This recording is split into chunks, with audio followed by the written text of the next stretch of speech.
Hello, everyone. It is Friday night, and it's time for Explain Yourself. And we have upgraded Kevin Joseph. We now have Totally Kevin Joseph. Hi, Totally Kevin Joseph. Hi, I am totally Kevin Joseph. Thanks for hanging in and filling in for Kevin this week, Matta. It's awesome to have you back. Thanks. Chat with Anytime. you.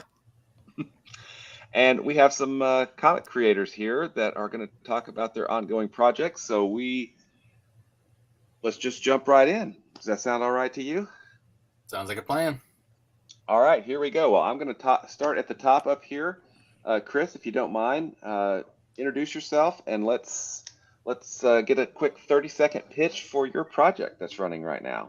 All right, cool. So I'm Chris Moses. I'm the Mario of the Super Comic Bros on YouTube, my new YouTube channel with my friend Anthony Stokes, and I'm here to promote Control Z numbers 1 and 2, 2 issues in a 4-issue sci-fi miniseries set in a world where humanity has migrated to a simulation called Cyberscape, and we follow a sentry or a moderator for the simulation as they try and discover the mystery behind the disappearances and its connection to a mysterious yet seductive foe, the admin. Cool. Sounds awesome. Well, I'm going to slide down to the bottom over here. Evan, introduce yourself and let's hear about your project real quick. Yeah. My name is Evan Crothers. I'm here for my company, Woven Press. The project I have live right now is called Mixology Noir Book 1. It's a double feature of horror comics, 2 31-page standalone stories. The first story is called Sazerac. It's about a man who fights with his wife and goes out looking for a drink, finding himself in an ancient bar full of long-forgotten gods, and things kind of snowball for him from there. And the second story is called Vesper. It's a story about a woman who's kind of estranged from her family and gets kidnapped by a Russian kidnapping ring and held in the basement of a Russian vodka bar, and learns a lot about herself in the process. Obviously, the stories are inspired by classic craft cocktails, which I'm an ex-bartender and always been a big fan of the origin of cocktails and wanted to write some stories about them. Cool. Sounds awesome. All right. It's some guy that I don't know and have never met before. We've never talked. Never. Mr. Rob Multari, good friend and awesome creator. Tell us about what you've got going on right now, which is really cool and cuddly. Right on. Well, right now, so for those of you who don't know me, I'm Rob Multari. I'm the creator and writer of Nightwolf. It's a series about a young man who finds out that he's born a werewolf and gets thrown into a supernatural war against demons, witches, vampires, other werewolves. So right now, I'm running a Kickstarter for a plushie, voodoo doll werewolf for Nightwolf that's inspired by a pinup from the trade paperback by Megan Alford. Also, along with the voodoo doll, we have 6 new connecting covers for issues 1 through 6 as a 5th anniversary, kind of like a special limited edition for any of the Wolfpack members out there who want to get a new collectible, or for somebody who wants to jump in and join the Wolfpack. I love that you just had the plushie like right there to hold up. I love it. It's so cute. So organized. He makes me look bad all the time. Yeah, I suddenly feel like really terrible. Jeez. All right, and last but certainly not least, we have. What? Say it. Don't look at the nameplate. Can you remember me? Do it. Let's see. It starts with an A, maybe. I don't know. Yeah, we have Alan. I need you to talk about Focus Hocus. So give us a quick 30-second pitch on Focus Hocus. Hey, my name's Alan Dunford. I am the co-writer and creator of Focus Hocus, and it's a comic book. Is that good? Sweet. Do we like Love that? it. That's good. Okay. Yeah, Short and sweet to the point. Yep. Good night, everyone. All right, we'll see you guys later. Yeah, Focus Hocus is it's a Faustian tale comic book about a magician who sells a soul to a demon to have actual magical powers. Ooh. And then as these things happen, they never go as planned, right? So now it's his journey to get his soul back. I promise you, it's a lot funnier than how we make it sound here. I mean, the title alone sounds hilarious, I gotta say. Yeah. Well, I'll tell you what, since you were kind of at the end of our 30-second pitch, go ahead and deep dive into Focus Hocus and what we go in there. We can go ahead and share your screen. Working on that now, actually. All right. Looks like the cat's cattail. working on it, too. Yeah, Kitty. boy. Always. All right. How does that look All for right. everybody? You are Can- there. Can we see All right, everything? I'm Are we gonna move good? myself. Okay. And then first we have to show my cat, of course. because Yes, she wants to be if in a pet goes on screen, you're legally obligated to show it. Yeah, this is Athena. She's Absolutely. 11. She's 11 years old, but she still acts Aw. like a kitten. Yeah. Oh, Nice. So yeah, this is kind of a big milestone for us because we just wrapped up issue 4 and now we're working on issue 5. And this is starting our next volume. So we have this is kind of a celebratory campaign for us because this is volume 2, number 1. It's weird once you start getting into the actual campaign itself because it's hard to not give spoilers anymore once you get so far into it, right? Mhm. So yeah, this is our chapter 5. At the end of the first arc, things don't go as planned for Pocus, but he does find the person that actually has a soul, which is where it leads us to Lilith's realm. And we just kind of give a brief summary for here because we always try to build our campaigns for everyone new and old that wants to come Mhm. in, or people that maybe only backed issues 1 and 2 and then they want to go and come back now for issue 5. So what we also went ahead and did is we went ahead and put up a link for a free ash can for Pocus Hocus number 1. So it's the first 8 pages, so it'll kind of give you a taste of what we're doing with this. Cool. Yep. And then, of course, as everyone loves, exclusive metal and holofoil covers by Ryan Kincaid and Jesse Higgy. And then here's a closer up Nice. version of it. But we kind of went a little overboard on this campaign with the amount of covers that we have. Normally, we only offer 4. This time, we have 7. nice. Yeah, Nice. I don't know if that's nice, but but yeah, like I said, it's more of just a celebration thing for us. So we have this Mhm. cover. It's our main cover by our interior artist Brian Belando, and colored by Jason Smith, who also colors the book. This one is by a really good friend of ours, Kit Wallace. That's adorable. Yep. I And like then we that have one. Mark Marvita. He's done a cover for us, I think, for just about every issue. And then Summer Dell. She's absolutely fantastic. Edward Bentley, who is he also did a cover for us for Grandma Chainsaw as well. And then we have this one working on from Sajad. He hasn't finished coloring it yet, but we'll be getting that soon.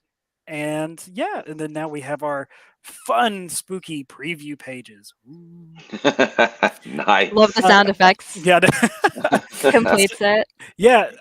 This, like I said, this story, it may not look it on the surface, but we think it's funny with a lot of like the tongue in cheek, like real dark humor that we try to go for. And this story has a lot of elements to it. It has action, comedy, horror, suspense. We just kind of throw everything at the wall and then hope that it sticks. But we pretty much have just your basic tiers. PDF $5. The cover A is $10, and then every cover after that is $12 for the variants. But we always like to try to bundle, and we really try to build our campaigns a la carte.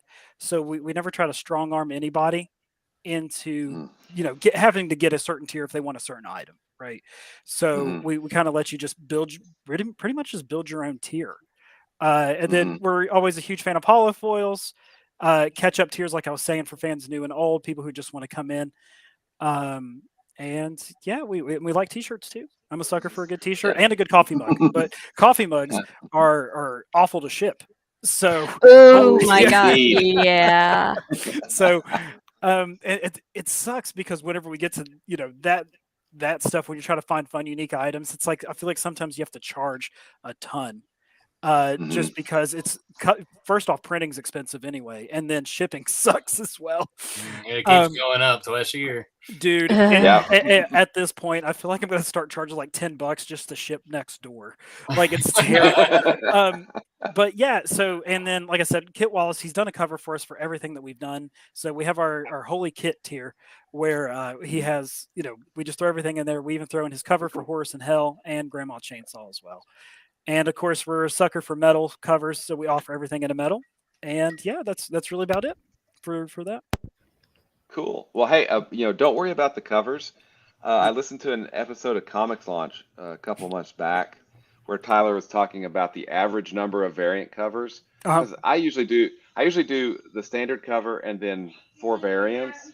Yeah. And I feel like that's a lot of covers, right? Yeah.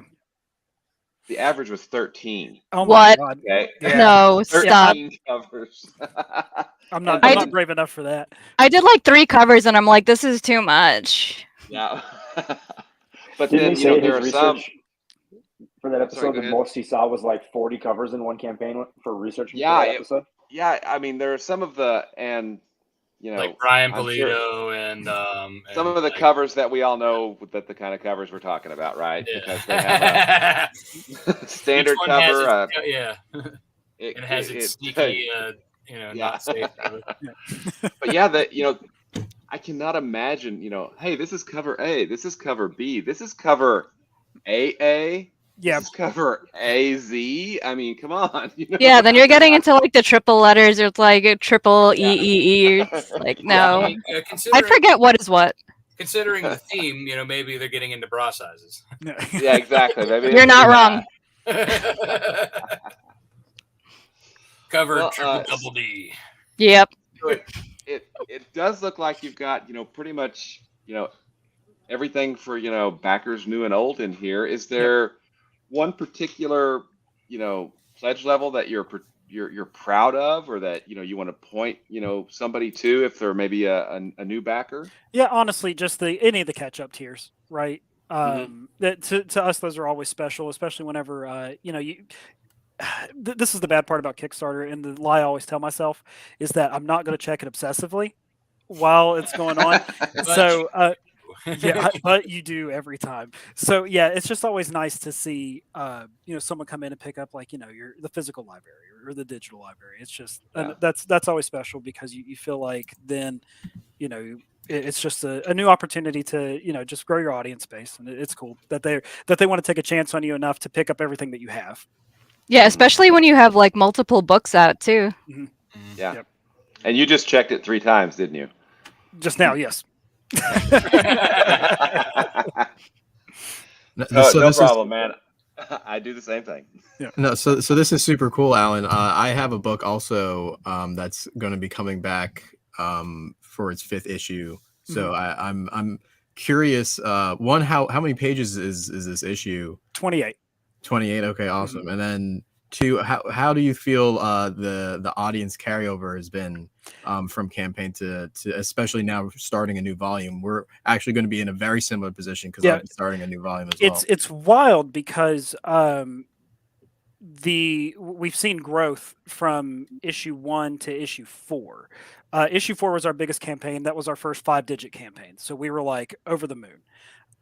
This one has been a little bit slower than some of our other campaigns, but obviously, you're still super optimistic about everything. I think it just sometimes looks intimidating when you have volume 2, number 1, because I think that like when you have a linear series like this, sometimes as a creator, feel like we're in the minority because you don't see this a lot on Kickstarter. You don't see a lot of like issue 5, 6, 7s and stuff like that. So I think sometimes people gets kind of scared to jump on it, and then of course you lose audience and stuff, and it's all unpredictable. Everything's volatile. I hate it. It's like the lotto or like Russian roulette. Yeah.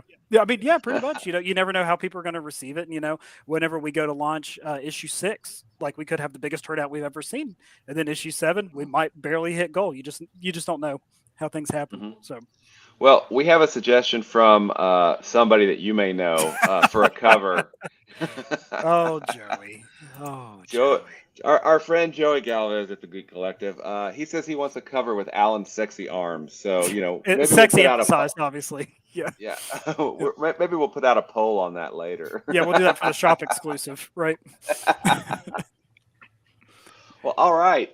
Hey, thanks, Alan. I mean, looks like you guys are rocking and rolling. You've already met your goal, and you still have 20 days to go. So heck yeah.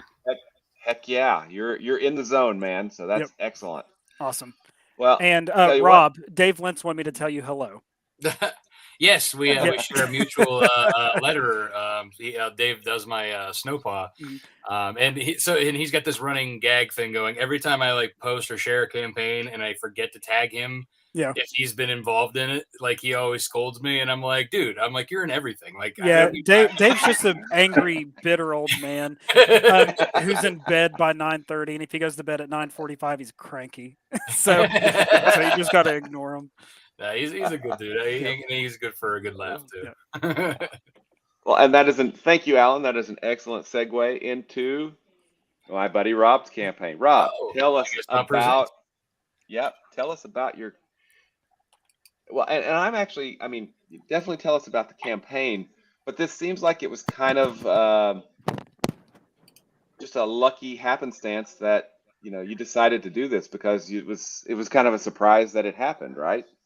Yeah. So all right. So yeah, little backstory. So the pinup was, like I said, part of the volume 1 trade paperback, and you can kind of see it right here. So this is the original pinup in the trade that Megan Alford did, and you can kind of see where he's kind of pointing to himself there, and there's a little blown up version of him there. But it was basically one of those, like, she came up with the idea for that Voodoo Doll plush just for, basically I said, hey, I want to pin up with the 2 witches, right? Simple enough. And then she did that, and I was like, that's amazing. That's a nice touch. That's awesome. Great. But then, like, a lot of people were like, hey, that would make a great plushie. And I was like, I agree. Let's do that, right? So here we are.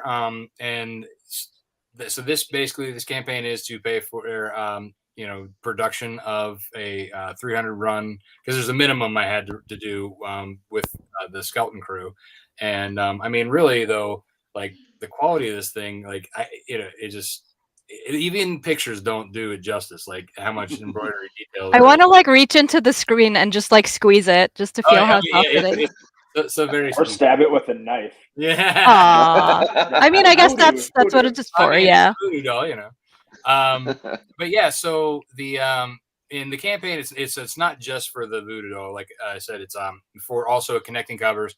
So Nightwolf issue 1 through 6 is out now and already published. But we're doing a 5th anniversary cover, connecting covers, which you can kind of see there. I'm going to get a little better. Wow. So yeah, so this is the connecting covers, like, just by themselves there. And this is kind of also like while we're waiting to release issue 7, which is coming out on Kickstarter this spring.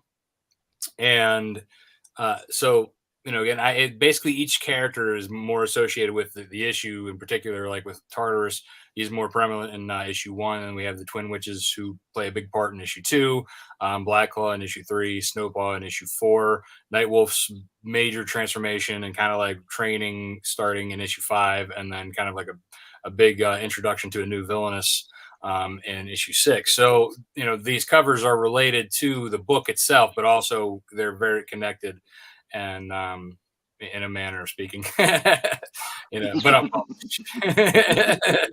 but yeah. So the starting out with the campaign, like I said, we have it's good. It's been tested for to be able to sell on like Amazon and stuff like that. So it's child tested. And it's also, it's a 12-inch plush. It's got great details throughout. Oh, Funny you should say that. Is I have a cat named George because of the same reason. Yeah, Shawnee says, I want to hug him and pet him and call him George. Thanks, Shawnee.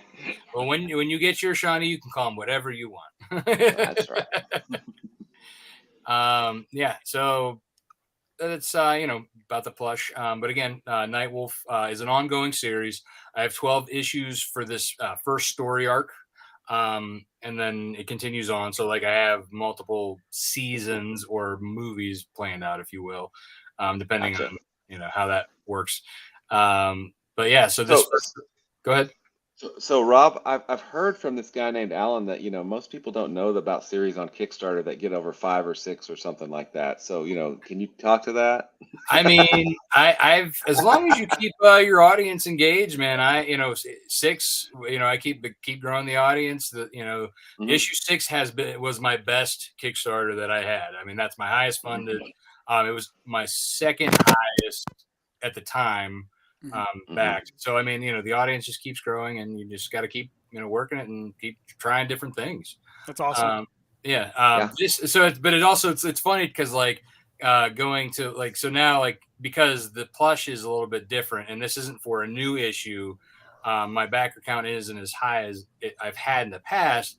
So it's like kind of like, oh, they don't like me no more. I'm like, oh no, it's just because it's I'm basically rehashing with the the 5th anniversary covers and it's a plush and not everybody's into plushes, but there are people who are out there who like it. So, and they have asked for it, so I'm giving it to them. Give the fans what they want, as people say. Exactly. And I after each Kickstarter, I usually send out a survey, and asking my wolf pack what they want to see, and this is one of the things, and so we're rolling with it. And then we got the previews, the nice goriness that we have going on because it's a werewolf book and stuff happens. Yeah.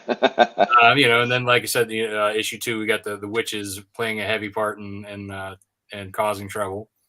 And we're getting into like the introduction of Snowpaw officially into issue 3, and so in this issue 4 is kind of like a little bit of it tells a little bit more about the backstory of my werewolves, and kind of like where they come from and how they play into this world, and as well as introducing some new characters.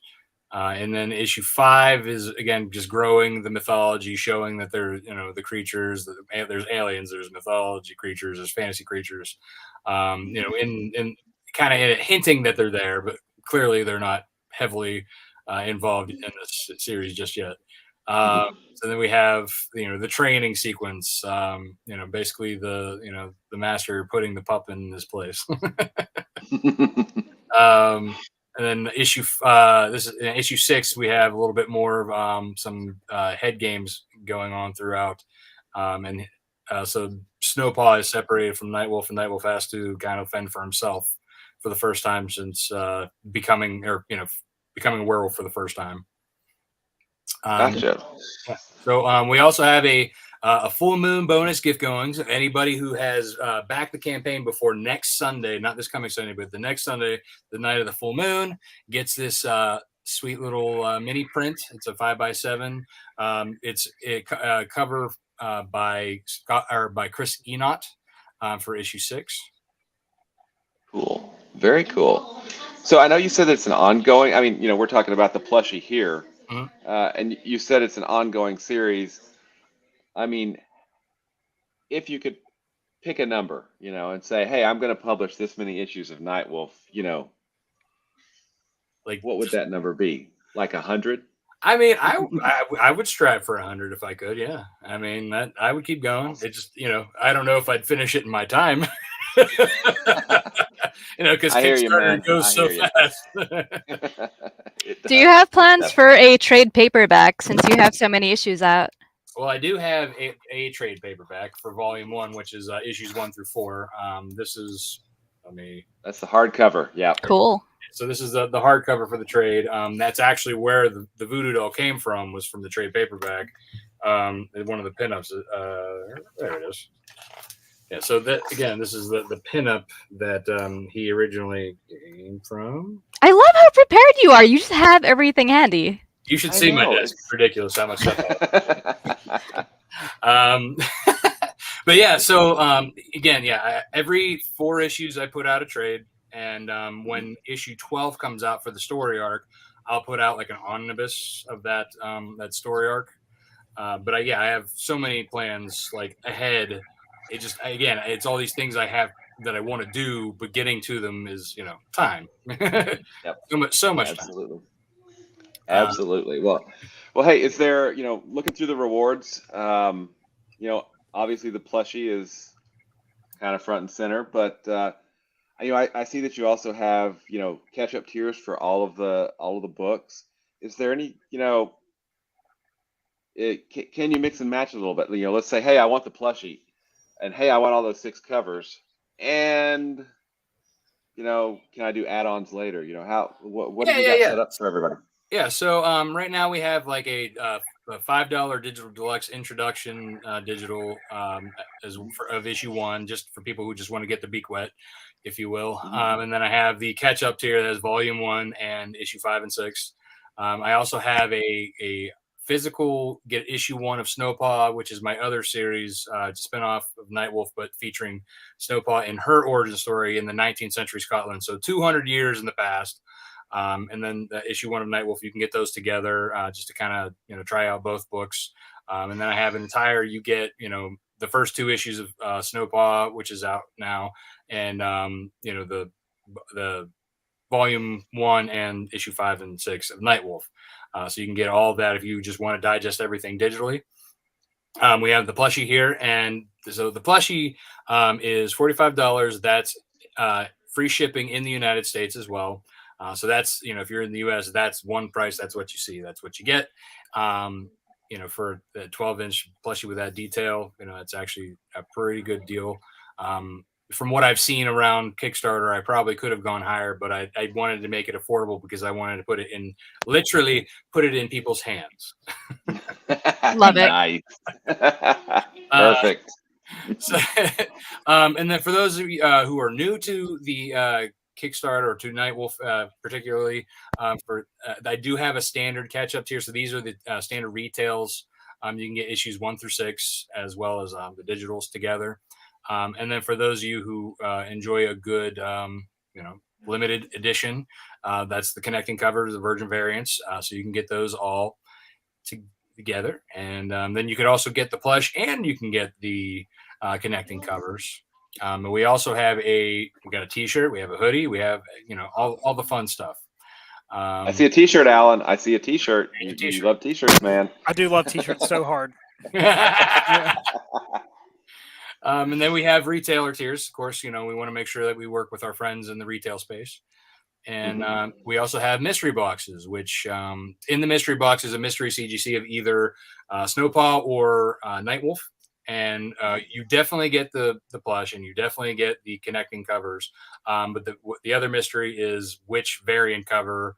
It's going to be a high end of Nightwolf and a high end variant of Snowpaw. So you'll get issues 1 through 6 and 1 and 2, high end variants as well within there.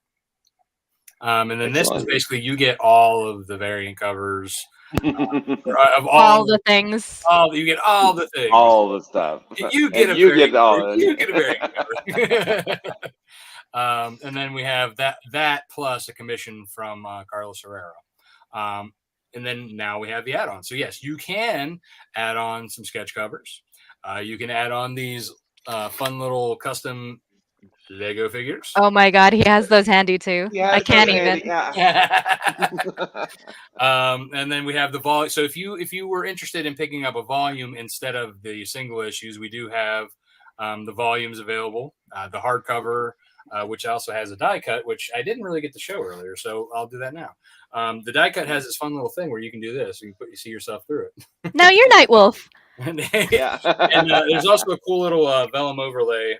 For those of you who are graphic designers, that vellum's a fun little kind of vinyl-esque paper that it's kind of see-through. So you can see that over top of the main character. Oh, nice. Very cool. Thank you. So and then there's the soft cover and the Virgin variant soft cover by Chris Williams. And then we have, of course, we have metal covers of issues 1 through 6 of Nightwolf, and we have a bunch for Snowpaw 1 and 2. We have all the variant covers for that as well in the shiny metals, which are really reflective and gorgeous. And then we also have an add-on. Megan, who did the original design for the plushie, she will do a colored sketch cover. So it's not just a black and white sketch; it's an actual, just kind of like how that is right here. The colored, whatever you want, and and then we have like original art. So we got a very cool bunch of different pages. We have crossovers. Matter of fact, this one's new right here. This is the one that I'm actually doing with Clay Adams. Featuring his Blazing Blade of Frankenstein, and they just arrived from Brazil. Wow. Oh wow, cool. He even has that handy. That's amazing. I got tricks. I'm like a magician pulling it out of my hat. Yep. But did you sell your soul to a demon for the magic? I mean, That's right. And do you Is want a your name refund? secretly Pocus? We'll see how well this campaign goes. Good answer. Well, all right. those are the add-ons. Thanks, Rob. I mean, you've covered everything. I mean, there's no reason not to jump in there. Digital, physical. I mean, who wants to? We got to have a plushie that you can hug and squeeze and pet and call George, right? Yes, and as Shawnee says that, hey, Rob's getting all fancy on us. Yeah, he makes us look really bad. He does. Very I've just bad. been at this So, a while. well, let's slide on around and let's talk to Evan. Evan, let's talk about your project now. Yeah, so I love let's Evan's take book. it. Matter of fact, Evan and I were together on a show a couple days ago, and as soon as I heard about his book, I was like, back. Appreciate it. Well, I'll set the stage right away. Unlike Rob, all I have in front of me is whiskey and a baby monitor, so you're not going to see any fancy stuff. I mean, you two are prepared for something, so. Yes. I mean, that's being prepared, just not. All right, let me present here. And I'll add that to the screen real quick.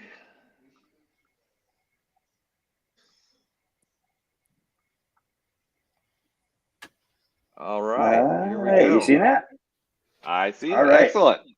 Yeah, so Mixology Noir Book 1. This is, as I mentioned previously, a campaign inspired by classic craft cocktails. So it's two stories printed back to back with two covers. And I'll play this fun little video I made just to kind of show how this is done, because it's kind of hard to conceptualize. That is mesmerizing. Finish so I could make this. Oh, yeah. wow. That is cool. Seriously, I love that thing, man. That's so cool. So as you can see, it flips. They're printed back to back and upside down, right? So when you read one, look over and you'll read the other one. Oh, that's clever. 76 pages long, awesome. including the covers. Yep. With two standalone stories in there and a bunch of art fun. So the first story I mentioned is called Sazerac, which, if you're not familiar, Sazerac is a classic craft cocktail that originated in the jazz era in New Orleans. The covers for both sides are done by a really talented artist named DNS, and these are designed to have kind of a collector quality feel to them. I'm printing the books with soft touch suede laminate, embossing and gold foiling on them. So I want these books. The goal I always had of these books in the dream was to have a book that could sit on a bar top in a swanky, craft cocktail lounge, and it would look like it belonged there. So that's kind of what I'm going for with this book. It's going to be very really interesting, tactile to hold, a very collector quality book. So the first one is Sazerac. You did saw the quick flip through, but it's a horror story where this guy encounters a couple of long forgotten gods in a bar and goes for a ride as he's trying to figure out his life a little bit without giving too much about the story away. I had a great creative team. I had a different artist for each of the stories and different colorists, but they were both written by myself and edited by Eric Palicki. If you're not familiar with Eric, he's got multiple awesome stories published right now, including Blacksmith was the most recent one, and Ninja Kaiden. The second story here is Vesper. I talked about this before too, but this is a story about a entitled woman who stops for a martini on the way home and gets kidnapped and held for ransom in the basement of a Russian vodka bar where she was drinking said martini, and learns a lot about the value of family. And if you're not familiar with Vesper, Vesper is the original recipe that Ian Fleming wrote in the James Bond novels that describes the specific martini that James Bond enjoys. So it's a very awesome classic martini. This one has a different art style. I'll show you a little more about this as I scroll on and kind of how this book is done. So creative team, different artists, Martin Jimenez and colored by San and Sori, both very, very talented folks. So very high quality books, art. And I keep my pledges very, very simple. This is my sixth comic Kickstarter, but I have a side business also where I do tabletop gaming stuff. So this is my 31st Kickstarter total ever. My goodness. Yeah. How are you still sane? Because of what I'm about to tell you. Every time it gets less and less complicated. I need to be able to fulfill as fast as humanly possible. And that has forced itself to end with me having 3 or 4 different pledges and currently 1 add-on. So, it's a little different than what the comics crowd is used to, with a lot of bevy of options, which potentially might alienate some backers, but the fulfillment is a breeze, which I value a lot. So the first option is a digital. I actually have a digital option not listed here. I just added where you can get a single story for $6. Otherwise, you can get both of them for $12. And those are 31 pages of sequential art, plus the cover, some interior intro art, and an outro art piece. So each one's 36 pages long total, or 37. And then the print retail option is the back-to-back printed cover, double cover version with the soft touch laminate, the foil embossing, and both stories. And that's $20 with some shipping that is going up every day, as we all discussed. And then the last option here is the collector option. So it's basically the retail cover version plus another version with the variant covers, which I'd show those later, but I have 2 really cool variant covers, 1 for each story. And then a really cool art print, which again, I designed this with the artist to be something I'd want to hang in my own home bar in the basement of a craft cocktail place that kind of inspires the horror feel, but still, kind of also. It's classy. Yeah, thank you. And then I'll zoom in here, and then a die cut sticker as well that you can slap on your friend's bumper or whatever you want to do with it. And then add-on options I mentioned, so you can get additional copies or you can get the variant cover options. So basically, I only have 2 versions of this book: the variant cover version and the retail version. So fulfillment should be pretty straightforward. Mm-hmm.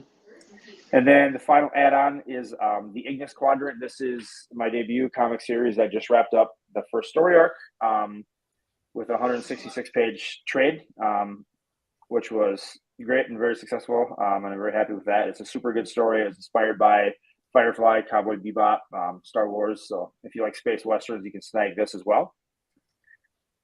And one of the things I have going for me that's pretty cool on Kickstarter, at least, is that this book is 100% done and sitting at the printer waiting for me to say go.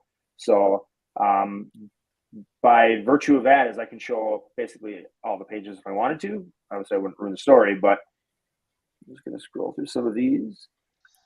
Yeah, so I did thumbnail views here. So this is the full story, as if you were flipping through it in your comic shop, but much tinier, so you can't read the actual text. But you can see kind of how the story flows here. See kind of how the art goes. There's some really fun spreads in here that tie into the individual gods that the man is meeting. So each of these sections is interaction with a different god. And Sazerac. And then in Vesper here, we got some more preview action. I'll just scroll through these quick. You guys can check them out later if you want. And then the book thumbnails here again. What I wanted to point out earlier, I'd mentioned, is that this one I did something a little different with the pacing. So every page turn, it goes forward and backwards in time to 2 linear series of events that are happening at different points in time. So that's obvious when you look at the thumbnails here. It's going into the bar in the past, and then in the kidnapping in the basement in the future. And it goes, every page turn, it goes back and forth, which comes together to make a really interesting, fast-paced pacing that is kind of a fun read. If you're into horror and jumping between stories rapidly and getting terrorized in the process. So that's pretty much it. This one is definitely not as successful yet as my past sci-fi ones. Interestingly, I haven't got a lot of backer crossover, but I have got a ton of new backers, and almost everyone that's backed has gotten the add-ons for my last sci-fi book. So it's very interesting jumping to a brand new genre without an existing fan base in that genre, but I'm having a good time doing it. So that's basically it. Well, hey, quick question for you. So, I mean, yeah, this is essentially an anthology.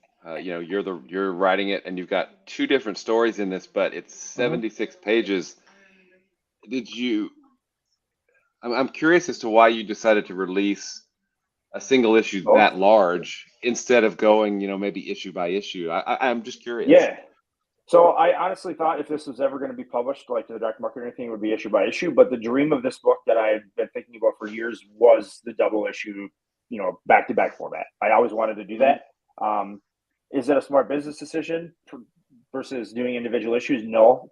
I'm sure Chris will touch on this when he comes up too, but I think there's a lot of value in your sanity in doing 2 issues at one time in a Kickstarter, especially when I have a backlog of about 10 other issues I need to kickstart already too. So, Gotcha. like I said, at the end of the day, everyone has a different strategy for the Kickstarters, but my goal for this book in particular is to get a print run. So even regardless of what I get for backers, on the total here, I'm going to do a larger print run, and I think this will sell good at cons when people can hold it in their hands.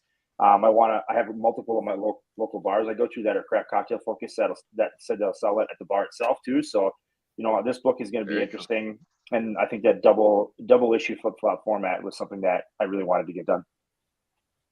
Very cool. Very cool. Well, all right. Well, hey, thank you, sir. Thank you. Well, he's been very patient. I think it's time that we talk to Chris and see what he's got going on. So, hey, man, what's going on with your project? All right. Let me pull this up.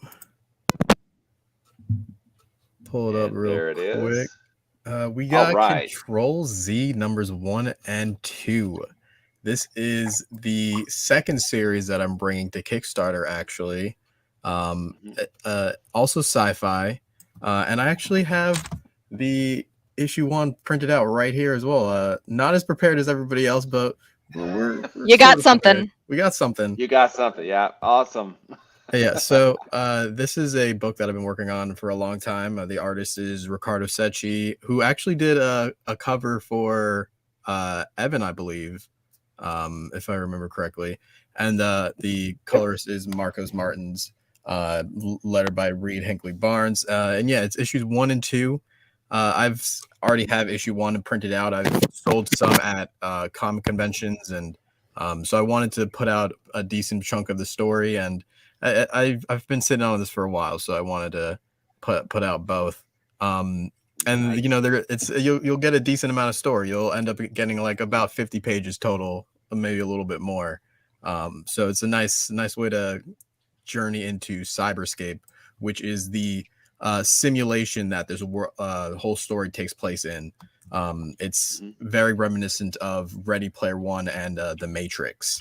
And our main character is Idolin. She's a sentry or a moderator of the simulation, and she has to solve why people are going missing in this post-physical existence. Then we have a bunch of preview pages, about 10, and wanted to give people a nice look at what they're gonna be getting in venturing with this new book that we have out. And it's our biggest campaign to date, and it's the most backers that we've had to date as well. So it's nice to see all the promoting and the little base that we had with Alpha really paying off and leading into this next phase for us. And we have some plans for this for the direct market and things like that in the future. But it's awesome to do a Kickstarter and find like really some really new and passionate, hopefully, fans of this book. And yeah, we have a bunch of variants. This is the most variants I've done on a book, and I'm probably be doing more variants in the future. But we have this Not Safe for Work, a Kickstarter exclusive variant by Ricardo Ribaldo.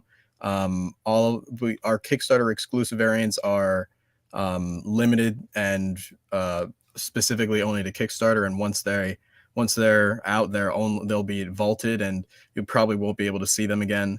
Maybe periodically they'll come back, but for the most part, they'll be very exclusive. And then we have a cover by Francesco Mazzoli, who is the artist on my other series, The Saturn Effect Alpha, and he did this really awesome piece. And this is a standard variant, which we'll have at conventions and things like that. And this is done by his protege, Andrea Scalmazzi. This is also another standard variant for issue 2 that we will have at cons. And then our last variant is done by Tina Valentino, and it's our last Kickstarter exclusive variant. And it's our first Virgin cover that we're doing, and it came out really awesome. It's colored by James O'Freddy, who's really awesome, and this is doing well. And there's only about we're only printing a limited amount of these, so just like the other Kickstarter exclusive, these are covers that you're not gonna necessarily see come back again. So if you see one that you like, definitely get your hands on it. Every pledge, our physical pledge, comes with an art print that was done by Ricardo and Marcos. We have a bunch of original pages. Some of them already taken. We had original covers, but both original covers have both been sold, which is really awesome. So thanks to everybody that ended up backing those. And then I have a decent back catalog, right? As I said, we have the Saturn Effect Alpha. This was the volume 1 cover that we had. And Alpha will be coming back in the near future. But for now, you can grab the digital and see what's going on in the universe, in the solar system in the near future. And then there's another issue, the Saturn Effect Helena, which is a spinoff in the same universe. And, all these end up colliding very, very soon. So if you want to have a nice setup, you can grab these 2 books and then read the free issues that we have at thesaturneffect.com. And you'll be nice and ready for Alpha 5 when it does end up dropping. And then the last series that I have here is one that I have with Christian Wolf. And this is Soma City, and it's set in a world where people are anthropomorphized microbes. So you think Black Sad meets Osmosis Jones. And this is another really cool book that this is one of those books, and I'm sure everyone here has one, where people are like, where's issue 2? Where's issue 2? And I'm just like, I don't know where issue 2 is. Issue 2 is coming eventually.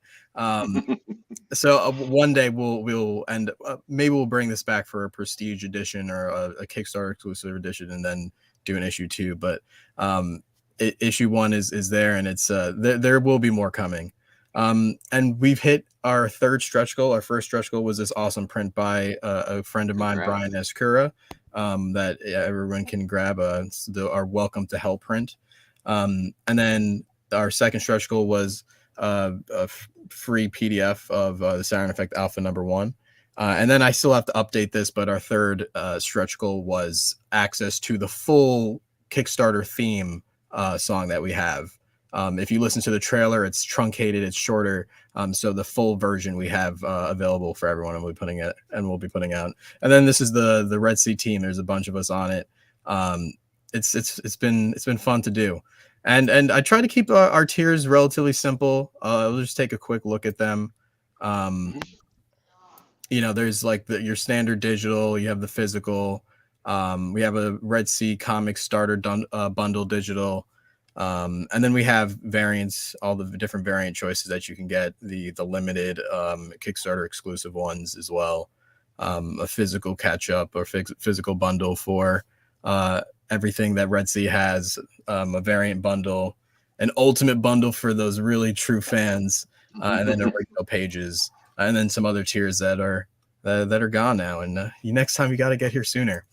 And yeah, that's Control Z. That's our project. We have about 11 days left, and we're aiming for those 5 figures. That's my goal. That would be my biggest campaign to date. So definitely spread the word. And if you're ready to enter Cyberscape, grab a copy. Control Z. This is the best. Nice. This is the best book that you haven't read. So. Nice. Chris, is it bad that as a software engineer and a computer nerd and a fan of sci-fi, I'm kind of afraid to read the story because I feel like it's going to make me, suck me into the Matrix or something? It feels like it might be a little too close to home.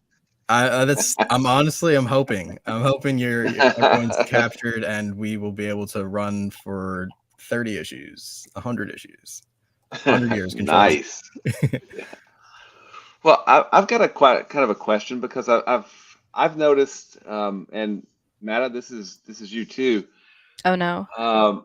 The amount of pages that we as indie comics creators are packing into individual issues seems to be a significant amount more than what you see in the big 2 or the big 3. I mean, they were down to 20-page stories not too long ago, I think, and like 14 pages of ads. Yeah, exactly. So, I mean, I just kind of want to, how do you decide on story length? I mean, I know how I do. I like, as a chunk of comics, I like 24 pages, and I structure, my issues around a 24-page story that mostly ends, done in one kind of issues with some overall arc stuff that I, move through, continuing issues. but that's just me. I mean, Evan, you've got 38 pages. Chris, you guys have got some, big collections out there of stuff. Alan, you guys have some bigger collections and you've got lots of issues out. And Rob, you've got lots of issues out too. Maddie, your issues are They're like 30 pages or 30, more. 32. Yeah, 30 Yeah. to 32 usually. So, I mean, I'm just kind of curious. How do you guys? Sorry, how do you all? Because you're not all guys, all right? You don't know How do you that. all decide? How do you all decide how how big your story is going to be from a strictly structural page count standpoint? I guess I'll go first. I guess. So for me, like I as well do the 24 page count per issue. Issue 12 actually is going to be 32 pages. Just because I like to end mine. Each of my issues are purposely ended on a cliffhanger. But I also feel like when I want to make sure that it's also a nice pace. You get in, you get out, but it stops, and then it leads you right into the next one. I think that's a good pace. And for me, like, growing up reading Marvel and DC comics back in the 90s, that's kind of like where their page count used to be until it dwindled down. And I think the last time I counted a Marvel book was like 16 pages of story. And I'm like, I'm paying this much for that? I think for me, like, that was as a good single issue, and to be able to have a good, like, pacing, that works for me. I would love to maybe do like longer, books, because it's hard to cram everything you want to into 24 pages. Yeah. But sometimes, because you get paying the artists, especially starting out, you don't have, the funds to, do a 48 page book, or more. Yeah. Absolutely. I think they call that a graphic novel. Yeah. Yeah, at that point you might as well. Yeah, exactly. Unless you're so who else was going next? I guess I'll go because my answer is simple. Like, it just happened to be 30 pages. Like, it happens to be what worked, and like it also works within like printing, because it's like, all right, well, the book has to be like, 4 cover pages and then 32 pages. I'm like, yeah, I can fit as much story in here as I possibly can. And yeah, it just works for me in terms of like how I want to pace things. Because I originally tried to go for 24, and I was like, no, this doesn't feel right. Like, I need to add in like more explanation here and more things there. So like 30 to 32 just happens to work. Yeah, it's really kind of a personal decision, isn't it? I mean, it's, what works for you as, well, you're a unicorn because you can write and draw and just do freaking everything. So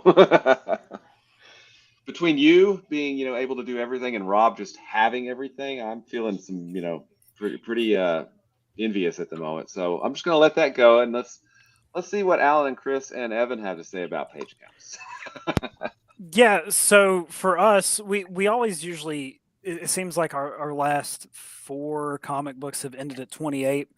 Both of the series have been, so I think what's really helped us kind of stay with that pace, both of them got picked up by Source Point Press, and they don't like to print over 32 pages at a time, just for I guess profit and cost effectiveness on their end, which makes total sense.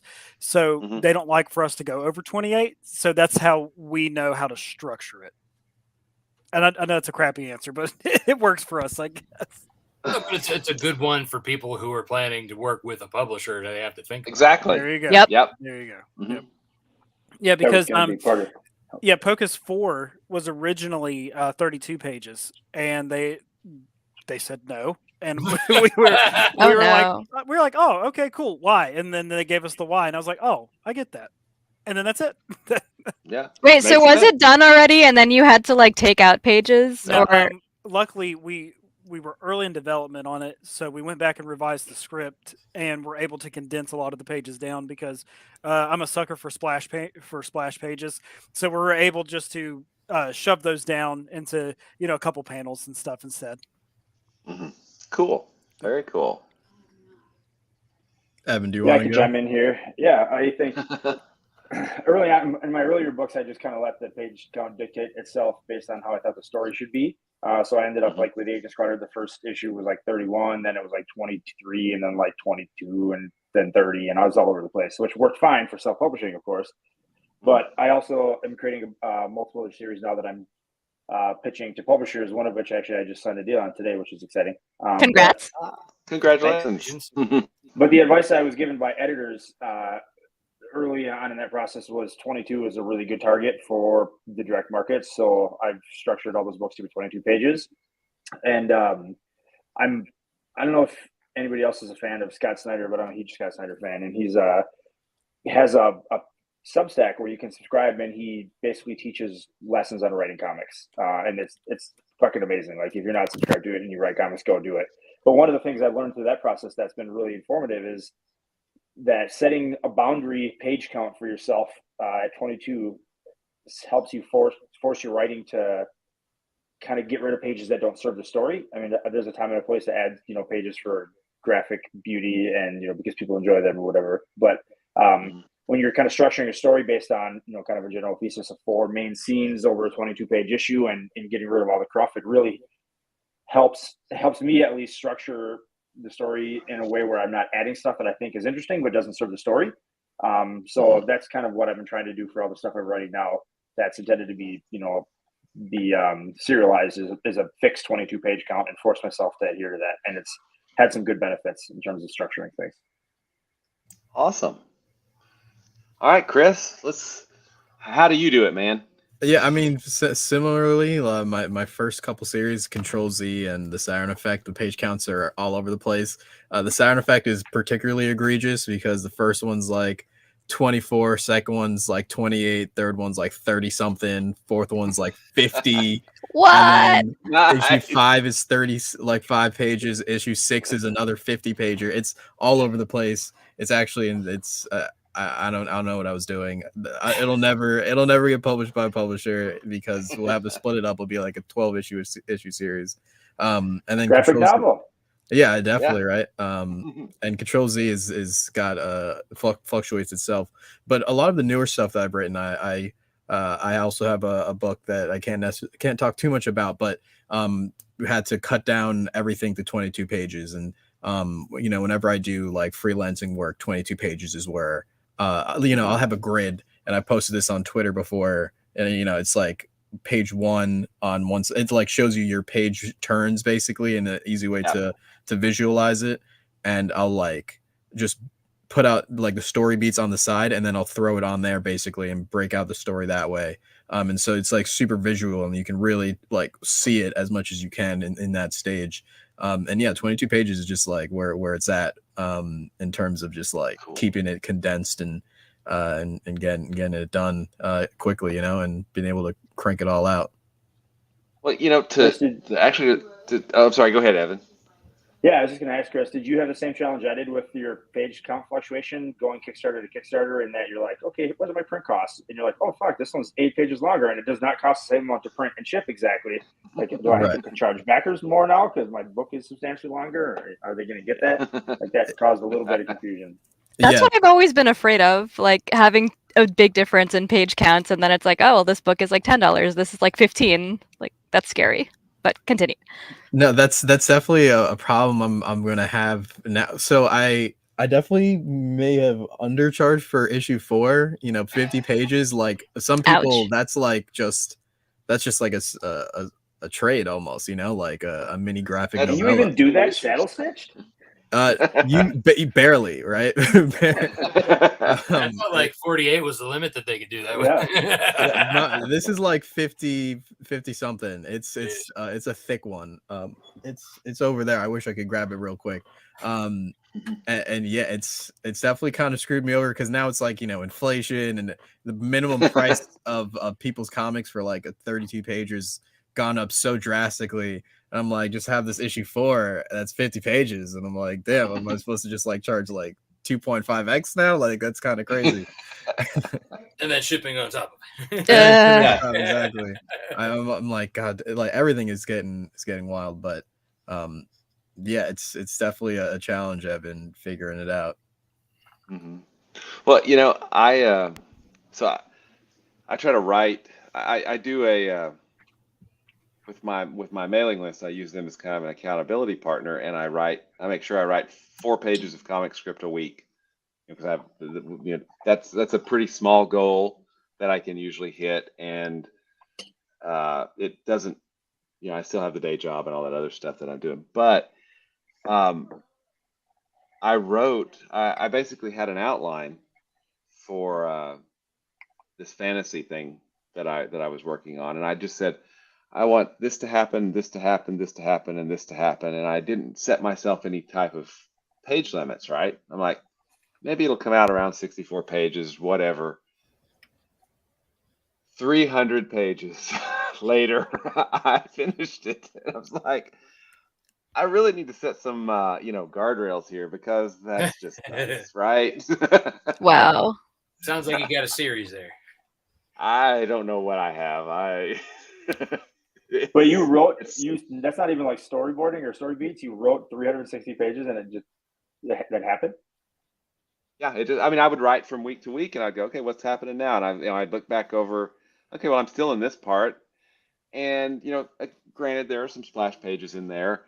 And there are some repeated scenes because similar things happen. So, you're trying to show it and then condense it down. Kind of like I love the sequence in Groundhog's Day.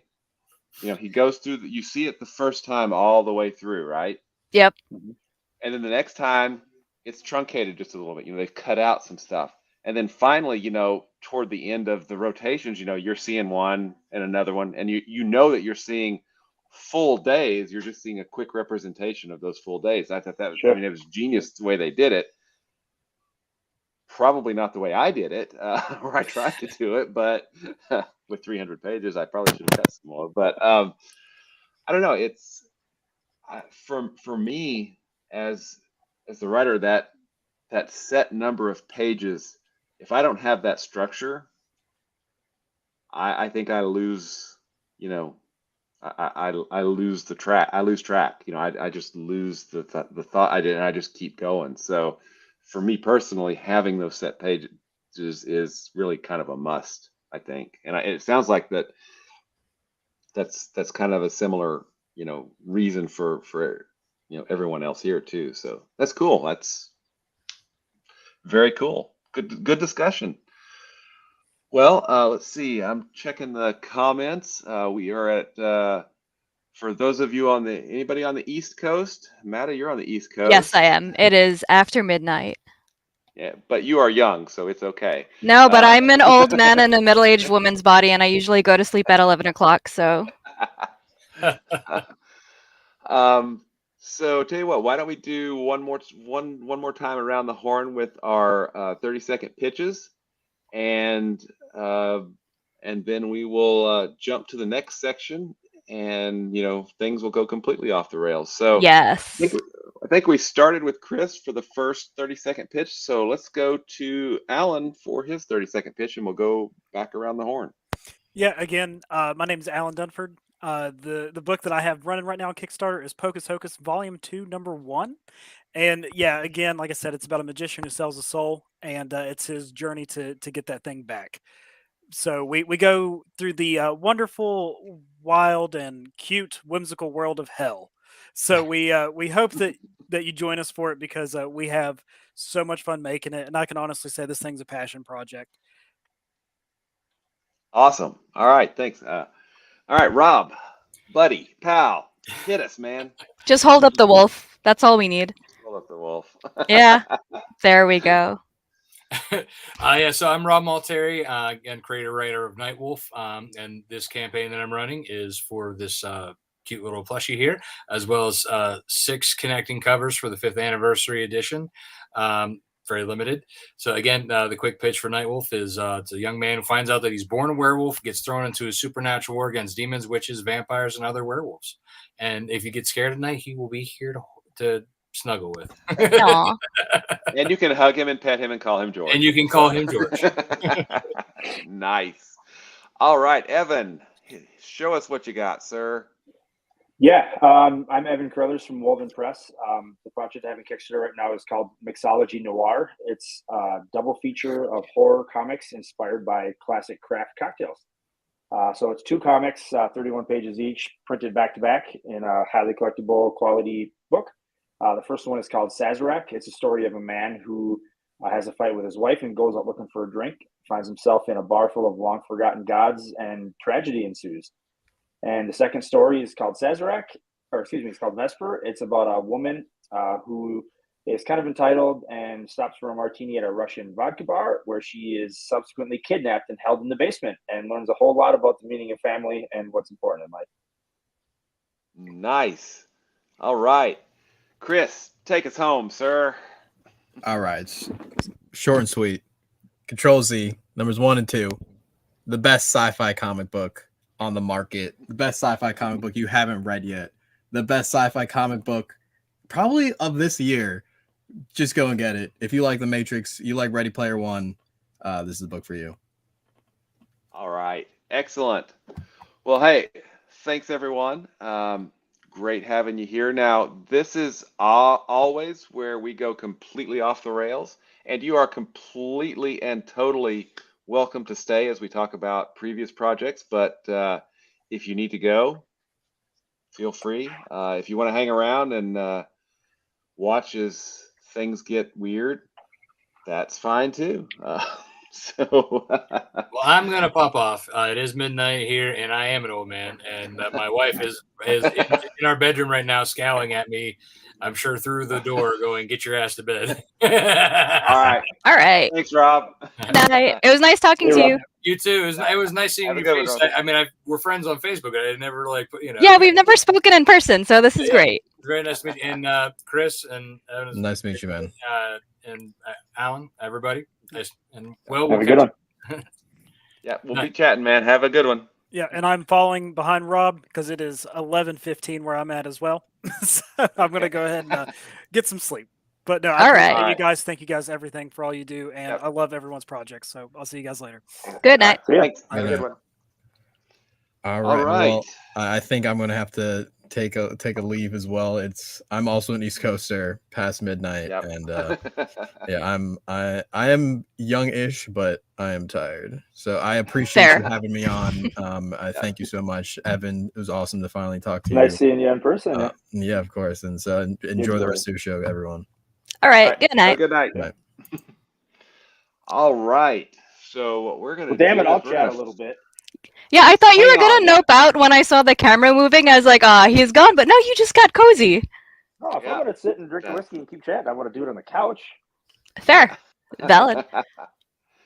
All right. Let's see what we've got going on here. I will look at the list of everything.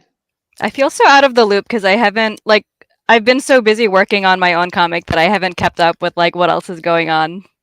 So it's such a horrible excuse. I know, right? It's not. It's also a quiet time of the year fine. over the holidays too, until the last 2 weeks when there's now 700 comics Kickstarters. Yep. Yes.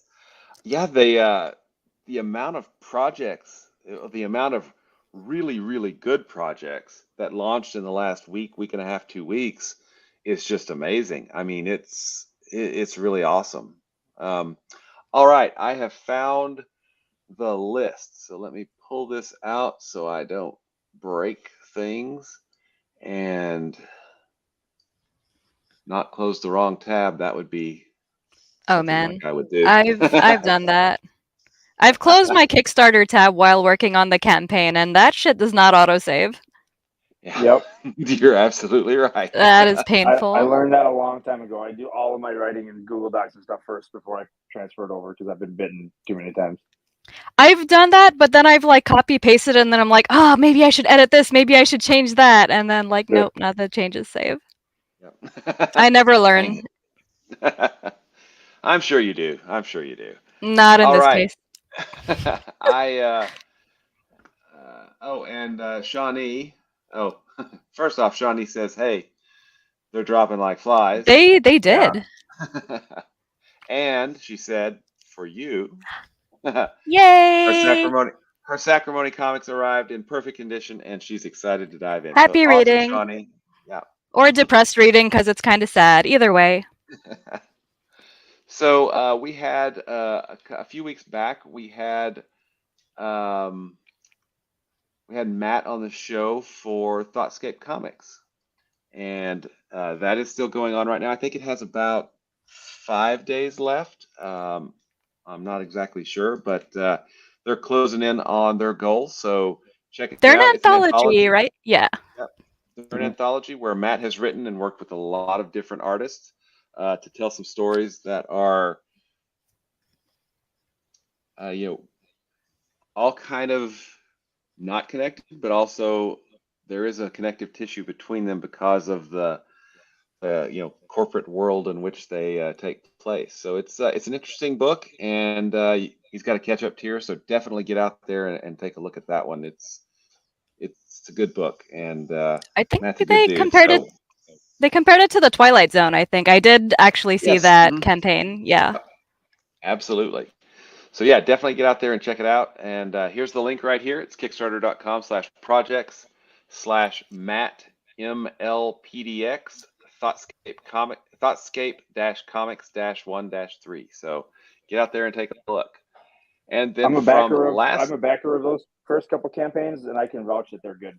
So Excellent. whatever that's Awesome. worth to anybody, go read it. Unpaid testimonial. Yep. All right. And then we also had How to Build an Army, a manga for everyone. Those guys are still running. Go out and give that one a look. It's I'm trying to remember. I was not on that show, so I don't know as much about that one at this point, but it's definitely worth a shot. So give it a look. And I think they're either close to funded or have already funded, but every little bit helps. So get out there and take a look and see what you can do. And then I'm looking for, let's see. Oh, here's the other one.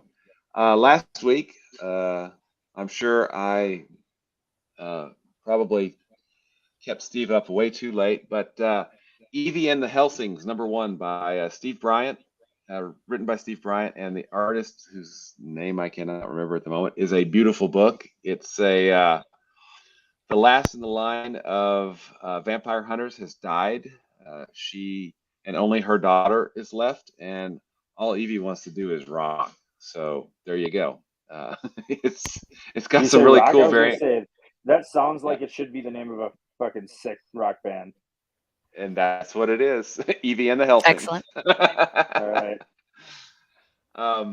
But yeah, it's Steve and I chatted for a couple of hours last week, and it was great just talking about this project and about art in general, because Steve teaches art. He teaches comics, at a college, I believe, in Missouri. So it was a lot of fun, and this is a book that we've talked about a lot because Steve and I hang out in some groups together, and he's a really awesome dude. Gave me an awesome quote for Crossover Division 2. So definitely go back, Evie and the Helsings. It is, well, it rocks. Sorry. Yeah. Nice. And I think that's about all I have at the moment. So hey, I don't know that we went too far off the rails. No, Did we go? we too far off kept it on the rails. We kept it on the rails. So Yeah. Totally Kevin Joseph kept it on the rails, while the real Kevin Joseph could not. So there you go. Take that, Aw. Kevin Joseph. Kick a man while he's down. That's right. That's right. Nope, I missed the man, and he should be back next week. Matta. Oh, wait, before we go, What's up? Matta has a new Hi. project coming. Don't you? You have a new project. Yes, I that do. The pre-launch page is already out there so that people can sign Yep. up. I do. It's actually launching next week on February 2nd. It is buddyandfriendcomic.com, all one word, and it is for the misadventures of Buddy and Friend, which is a fantasy comedy akin to like Monty Python, Mel Brooks sort of humor, wrapped up in a cute art style with people beating the shit out of each other. Nice. Go sign up now. You got that one down. And which means you guys will see me again soon. I don't remember which week I'm supposed to be on the show, but you're Awesome. never going to be rid of me. That's a threat. That's great. Don't threaten us with a good time, okay? No. Well, all right. I think that is about it for the night, everyone. I'm going to check the comments real quick. I don't see anything new. Like Rob, I am also an old man, so it's getting late for me as well.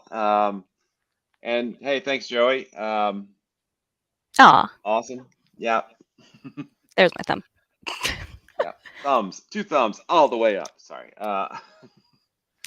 So I think we're going to call it. Thanks again, everyone. And we will be back next week with more Kickstarter projects by awesome creators. And in the meantime, go out and read some more comics and support some more indie creators. Thanks again, everyone. And Good thanks, night. Shawnee. Good night, Nice everyone. chatting.